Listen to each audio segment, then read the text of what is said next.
Mais je vois des gens de 40 ans qui sont Mhm. dans l'armée, des fois depuis 20 ans. Ouais. Tu vois, je vois ces gens-là qui ont voilà, 15 ans de service, 20 ans de service, etc. Et en fait, ils sont tous divorcés. Ah ouais. Ils ont, pour ceux qui sont pas divorcés, ils ont une famille, mais ils la voient jamais, Ah ouais. tu vois.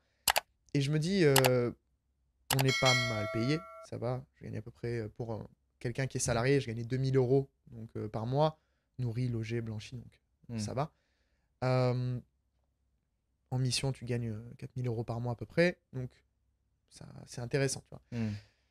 Mais je me dis, ça sert à quoi en fait d'avoir ces vies? C'est une vie égoïste au final. Tu peux Ouais. rien construire. Tu peux rien construire. Si demain tu as la volonté d'avoir une famille, bah en fait, tes enfants ils vont grandir avec un père absent. Hmm, Et hmm.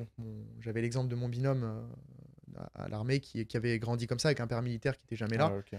Donc là, c'est la Switch première déclic, ouais. étincelle, tu vois. Ok. Après, je rencontre du coup ma femme actuelle, donc avec qui je suis depuis 2018. Et elle était dans un monde complètement différent du mien. Dans un monde où tout le monde est entrepreneur, dans un monde où tout le monde travaille en finance, travaille dans des trucs Hmm. et tout. Et puis, je vais faire des soirées avec ces gens-là. Je vois comment ces gens-là bougent. Je vois comment ces gens-là parlent. Je me dis, mais ils sont pas plus intelligents Ouais. que. Enfin, ce qu'ils font, je peux le faire, tu vois. Hmm. C'est pas compliqué. Et ça me met la deuxième étincelle. Et donc là, je commence à chercher, je commence à trouver du coup Hmm. l'immobilier. J'en parle avec mon binôme de l'époque qui s'est lancé, qui a investi aussi. Et c'est de là que j'ai compris qu'en fait, je perdais littéralement mon temps dans l'armée, puisque j'avais compris qu'il y avait une chose qui surpassait maintenant ma volonté d'engagement, Hmm. c'était la volonté de liberté, la volonté de gagner plus, et surtout de créer des choses. Tu vois. Hmm. Parce qu'à l'armée, peu importe ton grade, peu importe ton nom, et c'est comme ça, c'est la Ouais. réalité. Tu n'es qu'un nom sur une liste, tu n'es qu'un Hmm. pion. Tu vois. Moi, il y a un truc qui m'intéresse là dans ce que tu dis, dans ton passage à l'armée, puis ta transition à l'entrepreneuriat. Quels ont été les éléments que tu as appris à l'armée qui t'ont servi, que tu considères comme un atout Hmm. dans le début de ton aventure Ok. entrepreneuriale? Alors je vais te dire un truc qui est hyper marrant. C'est que souvent les gens me posent la question du est-ce que la discipline que tu as eue à l'armée, c'est quelque chose que tu as pu reconduire Hmm. du coup dans le monde militaire?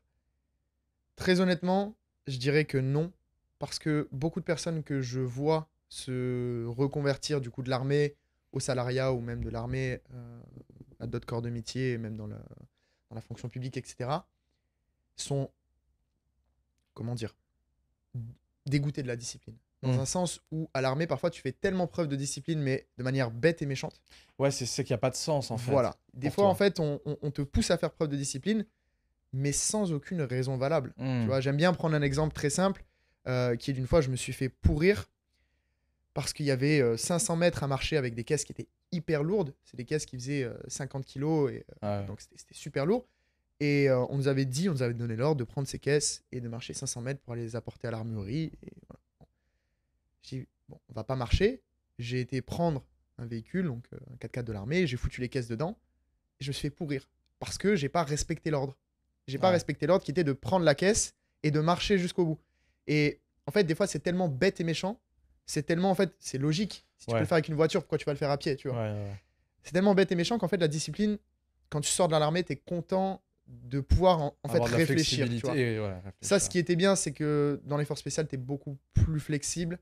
Hmm. Tu travailles qu'en petite équipe, Hmm. donc tu as la tendance à être, voilà, vraiment très autonome, etc. Mais dans l'armée conventionnelle, là où j'ai Hmm. commencé, c'est bête et méchant pour pas dire débile. Hmm. Donc, la discipline, je l'ai toujours eu. Ça, c'est Hmm. pas, c'est pas un souci. Par contre, il y a quelque chose, oui, que j'ai retransmis de l'armée. Pour moi, c'est le plus gros point. C'est la capacité à toujours trouver des solutions. Hmm. À l'armée, il y a une phrase qui est souvent répétée qui est ne fais pas en sorte que tes problèmes deviennent les miens. Donc en Ouais. fait, tu es tout le temps obligé de trouver une solution, tu es tout le temps obligé de t'adapter. Et en fait, dans le business, je me rends compte que c'est la même chose Ouais, parce que clairement. quand tu dois payer des collaborateurs, mais que tes virements sont bloqués, comment tu fais? Hmm. Bah, tu te débrouilles. Quand tu veux lancer une campagne marketing, mais que ton business manager Facebook il est bloqué, comment tu fais?